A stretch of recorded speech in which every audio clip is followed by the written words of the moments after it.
Hi, I'm Ravi. I'm a longtime practitioner of the spiritual path, and today I wanted to share some insights about spirituality. So today I'll be continuing on the topic of nihilism, which we started last week. So last week we discussed philosophical and psychological approaches to nihilism, where the psychological approaches were kind of tips for managing one's psychology when one is in a nihilistic state.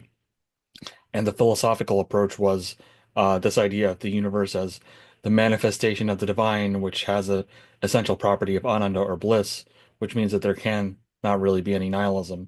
But today I wanted to approach another philosophical lens on nihilism, which talks about the idea of the good. And this is more rooted in the Western philosophical tradition, whereas last week was kind of a Hindu or post-Hindu metaphysical approach to the philosophical side of combating nihilism. Today I'll share some ideas that are more rooted in Western philosophy. So again, nihilism is this kind of psychological and philosophical problem that underlies our age, where we kind of see everything as meaningless. Um, and I think in the ancient world, because of certain underlying metaphysical assumptions they had, which means assumptions they had about the nature of the universe itself, they were less prone to nihilism. Not to say that people didn't have psychological problems or didn't have suffering or any of these other bad things, but they didn't have this characteristic fear that life is meaningless. I think that is characteristic of the modern mind. So in contrast to nihilism in Plato, particularly Plato's work, The Republic, or one example of this in Plato's work is in The Republic, is in the idea of the good, which is the idea that there's this idea of goodness uh, that is a general property that underlies every concrete manifestation of goodness in the universe. So if two things are good, let's say the sun is good, because it provides necessary conditions for human life and the life of the planet, because it provides warmth and light. And a father and mother might be good because they provide a good example for their child and raise them properly. So they're a good father and a good mother. And the sun is also good. So those two different objects are both good. We judge them to be good in different ways.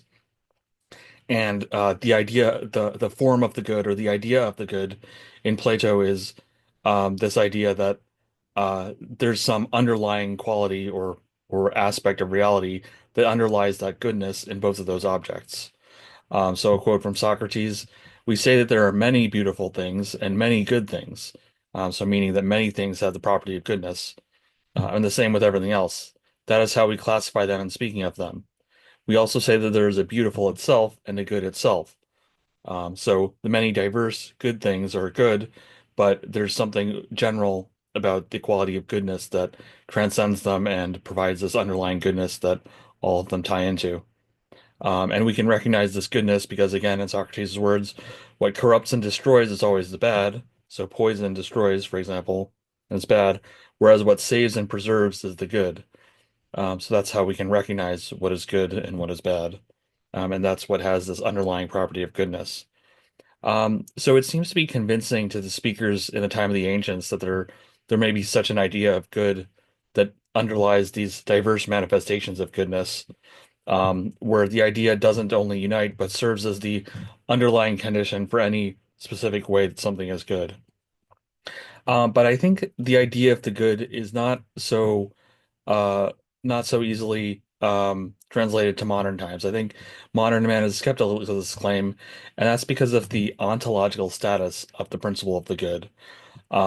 So modern man is comfortable with invisible ideas that underlie the world. Like we are comfortable with physical formulas or physical laws. We say that they underlie the world. So even though there's the physical world and a mathematical equation, we're comfortable with saying that this mathematical equation maps onto this physical property. Um, but if we're not talking about laws of physics or mathematical formulas that predict the behavior of matter. We don't question the ontological status of those laws. They're just seen as irrelevant because they give us knowledge and prediction. But we don't know what to do with the idea of that there might be an idea of goodness in the same way that there's a mathematical formula that predicts apples falling from a tree and the Earth's rotating around the sun. We don't know what to do with the idea of goodness, that is in the same way a property of the universe, in the same way. It doesn't make sense to us because goodness and matter have nothing to do with each other. Um, Matter is this valueless thing, this thing that doesn't have any underlying positive or negative emotional charge or relevance for life. It's just this kind of dead, lifeless thing that behaves according to mathematical formulas, but it's not good in itself. It doesn't have the value that we ascribe as goodness. Um, so if it's not a law like a law of physics, there's nothing else that goodness can be to the modern mind. Um, because this modern mind doesn't admit anything else can be real in the same way as a mathematical formula is. Um, so this is a kind of a characteristic of the scientific metaphysics of the modern age. And this has been prevalent in the Western world since Descartes, a philosopher. Um, so this scientific metaphysics argues that matter is the ultimate reality and that mind is just a result of matter. Um, so goodness is not a property of the ultimate reality of matter, but rather is in the world of subjective values, preferences, and ideas of ethical development. So, uh, again, back to this idea, the ancients might have seen goodness as a property of the universe itself, whereas the modern mind sees this split between matter, which has no value, and kind of mind or consciousness, which is just derivative of matter but has no underlying reality to itself. And our idea of goodness just comes in this subjective world of mind that is cut off in an essential way from reality, which is matter, that has no value. So good is just this subjective thing and kind of this touchy-feely subjective idea that, oh, I have a judgment that this is good, but it doesn't touch the underlying nature of reality the same way that it did for the ancients. So if I say that, this computer is good, that's just a subjective judgment that's going on in my fallible mind, and it doesn't mean that there's a cosmic property of goodness that the computer has, which is what the ancients might have meant by the idea that something is good. So it's not that there's no way that the subjective touches the objective world in the modern world, but it's mediated by psychology, which is a scientific approach. So in this paradigm, goodness is measured by subjective reports of well-being, like a survey data, which we might take reports that somebody's psychologically doing well according to survey data or psychological clinical evaluations and say, okay, well, because this person reports that they're subjectively doing well, we objectively as scientists say that this is good. Um, so this split of objective and subjective attempts mediated by psychology is an attempt to preserve the possibility of human values. So meaning what we think is valuable, even though the world itself is not valuable. Um, but ultimately this is kind of it doesn't really solve the problem of nihilism. So just because we have a nice psychological experience and the underlying matter of the world is meaningless, our interior psychological experience doesn't negate the underlying meaninglessness of the world.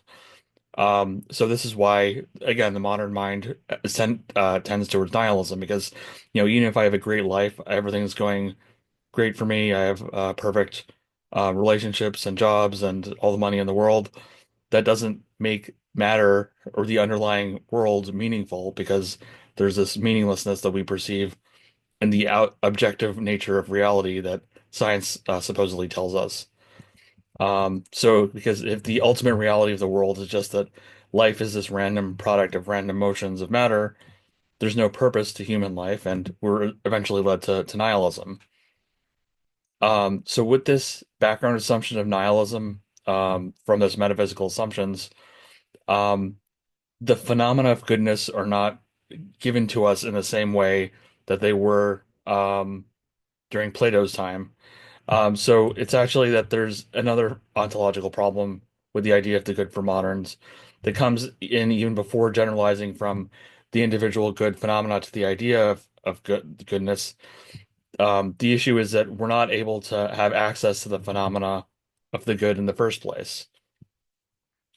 Um, but the thing to that kind of breaks us out of this, and so again, because we're not able to see the good the nature of the good phenomena because we're caught in this nihilism. The thing that we miss is that when we're caught in nihilism is that the disclosure of goodness to our soul actually comes before the interpretation of nihilism. So this is kind of a phenomenological point, meaning a point that has to do with our experience of the world, which is that we perceive goodness at a deeper level than we are nihilistic at. So goodness is something that's very directly perceived at the deepest levels of our soul, whereas nihilism is this kind of mental phenomena that creates a mental interpretation that the world is meaningless because science says it's meaningless. But so science might say it's meaningless, but that's not the actual way our psychology is structured. Our psychology is structured such that we perceive goodness at an even deeper level than nihilism. And I think this is what can provide a way out of nihilism.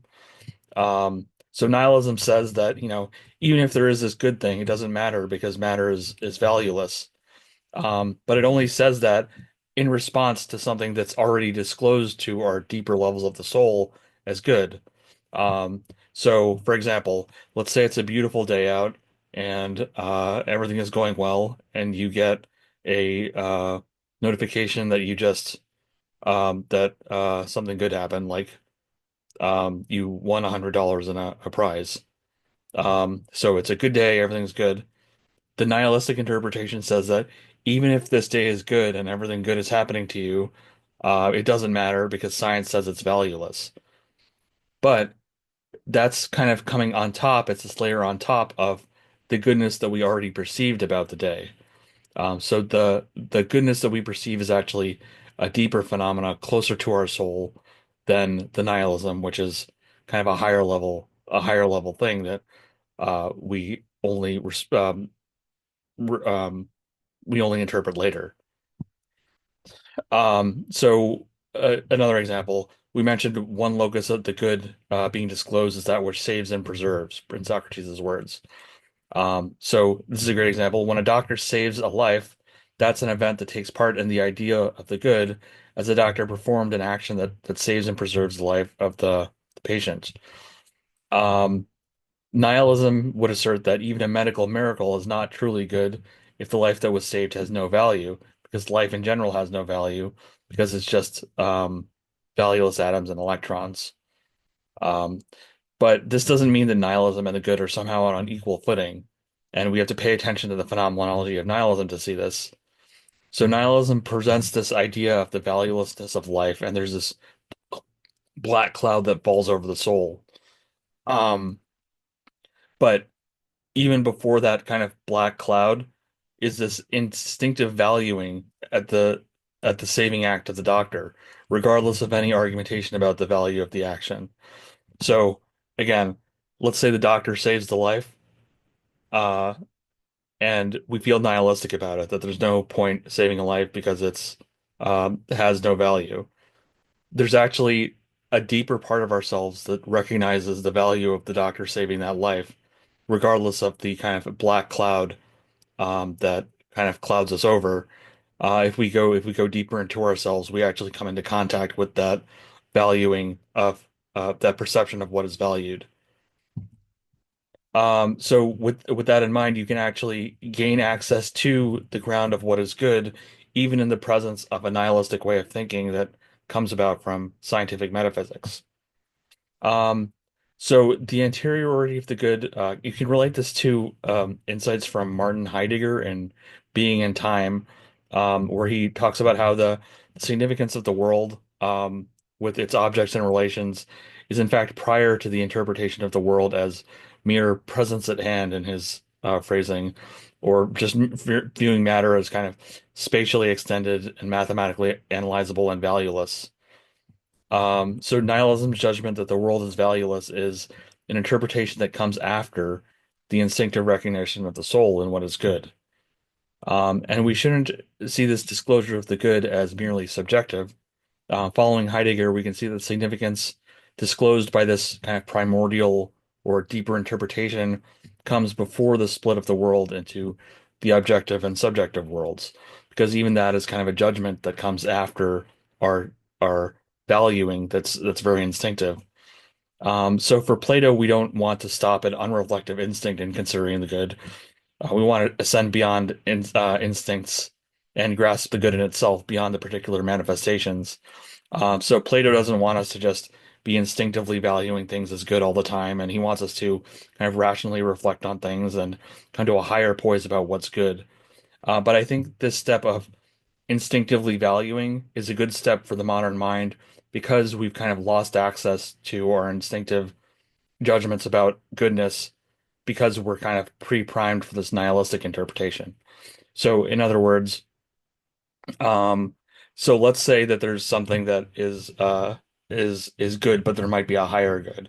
Let's say there's uh, the effective altruism is movement is an interesting example of this. They analyze things and say that, you could spend $100 on this charity, but it would go farther if you go to this charity if we analyze it. So our instinctive response to goodness might say that the first option is adequate, that it's fine if we spend $100 on the first less effective charity because it makes us feel good, whereas a higher rational poise would say that this more effective charity is the way we should actually spend our money. So that's a valuable step. But if we're caught in nihilism, we might see that either one of those options is valueless, and thus it's actually better for us to come into an instinctive valuing of one of those options rather than try to optimize it through rationality. Because for the modern mind, nihilism might be a bigger problem than the optimizing mindset. Um, So this primordial reinterpretation of life with a view towards the disclosure of the good, it doesn't need to have us recast our ontology. So I was talking about last week this kind of post-Hindu view of the universe as a manifestation of the divine versus this view just does away with the notion that there might be a divine realm or even an idea of goodness. It just goes straight towards our perception of goodness and doesn't require us to kind of reformat what we believe is real or the things that we the objects that we believe exist in the universe. So even if scientific materialism is the correct deduction, that doesn't make it any less that the good would be disclosed to our soul. The soul would still have the option to see through nihilism to let itself see the good. Um, so thus, while we may find the disclosure of the good does have implications for ontology, we can actually see the good regardless of our ontological understanding, as long as we're willing to see through the haze of nihilism that kind of wraps itself over us. So yeah, so the point here is that if you're able to kind of see the value of things that lies at a deeper level than the nihilistic interpretation, um, then that is a way out of this nihilistic framing. And it's not always necessarily obvious or clear that we're able to do that. And that's why I think the emphasis on phenomenology is really important here. Because it's not enough to just have the judgment that this is good. You have to deeply perceive that goodness at a level that kind of touches something in our perception or our soul um, that really activates us. And you can tell when that activation has happened because we're kind of buzzing and actually it lifts our mood a little bit. So there's a great connection here to the idea of positive focusing, which is a great practice that that I've seen a lot in the New Age scene, especially for a teacher, Teal Swan, that I like a lot. So noticing the positive aspects of your situation or a person or a reality. So if you're feeling nihilistic, and you put your mind on something good about a situation, like today, I'm glad that I had this idea for this podcast because I didn't have an idea before a little while ago, and I just had this idea combining um, an essay that I wrote last year, um, and that when I focus on the fact that I had this idea for a podcast, I feel a little bit better because I can see the underlying good that is manifest in that aspect of reality.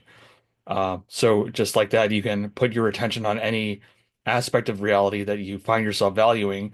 And if you let your soul be raised to that level of that appreciation, you've kind of disclosed the goodness of the world to yourself that kind of goes beyond that nihilism and kind of negates that nihilism, even if all the nihilistic thoughts in the world were to come to you, that doesn't negate the perception of goodness that you have in that moment. So let's say you like the architecture of a house.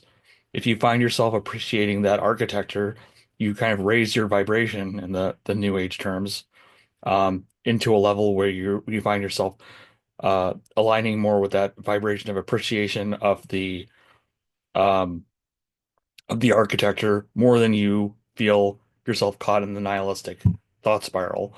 So even though this is kind of a philosophical approach, eventually it does dovetail with psychology because um, I think that the connection here is the phenomenological approach to this question in this case. Phenomenology being the kind of philosophical investigation of these layers of perception that we have.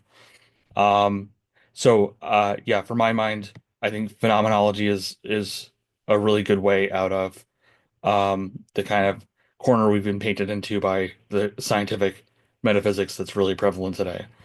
Um, so again, if you're going to take a takeaway from this episode, you can connect the practice of positive focusing, which is again a new age practice. Just focus on create a list of positive aspects of any situation or person in your life, um, or just positive aspects of your day, and feel your mind be really directed to them, and raise the kind of emotional point of your being by focusing on them, and you're carried into that higher vibration away from the nihilistic thoughts that might have been uh, bothering you just a second ago. And the reason why this works is because um, the perception of what's valuable or good about the universe, it actually comes before the nihilistic thoughts, which are ultimately just irrational judgments about the universe and not the way our psychology is ultimately constructed. So I don't think this is the final word in the philosophical solution to nihilism, but I think it's an interesting case. I think further study would need to look into why our psyche is constructed this way, because I don't think it's merely given. I think it's a philosophical question as to why this is. But I think if you investigate for yourself, you might find, just as I did, that it is actually true that you perceive goodness at a deeper level than you perceive nihilism. Um, so that opens a lot of possibilities, I think, psychologically, spiritually, philosophically. And yeah, I hope that gives you some fruitful explorations. So thanks for listening. If this was insightful for you, please like and subscribe. And I'll see you next week with more spiritual ideas and tips. Thanks.